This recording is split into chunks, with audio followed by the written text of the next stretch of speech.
Did you know that one of America's most famous children's authors was originally a political cartoonist? Before he wrote about the Lorax and Whoville, he was drawing wartime cartoons. On this day, March 2nd, 1904, Theodor Seuss Geisel, better known as Dr. Seuss, was born in Springfield, Massachusetts. So now you have some idea where the name came from. Seuss was his middle name and his mother's maiden name. And the doctor part, well, he bestowed that honor on himself. So as I mentioned, he wasn't always in children's literature.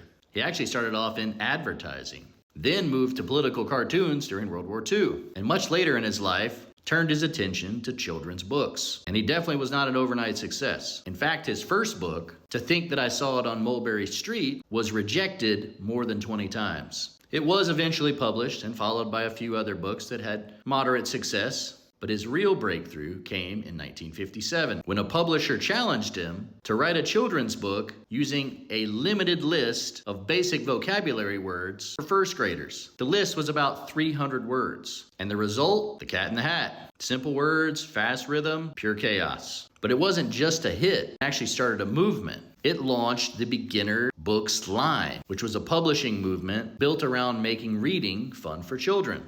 Just 3 years later, his publisher bet him he couldn't write a book using only 50 words. So again, he comes out on top. And you might know this one, called Green Eggs and Ham. And it only had 50 unique words used in the whole story. And it became one of the best-selling children's books of all time, with over 17 million copies sold worldwide. For those of you who stuck around, thank you so much.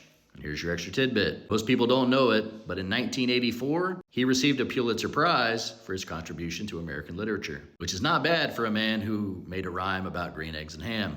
So I know ahead of time there's going to be some comments about his controversial history, but today I'm talking about his impact that he had on children's literature, and that impact is undeniable. If you enjoyed this Seussian history, be sure to hit that like button and subscribe. Let me know how Dr. Seuss touched your life. And as always, have a wonderful day.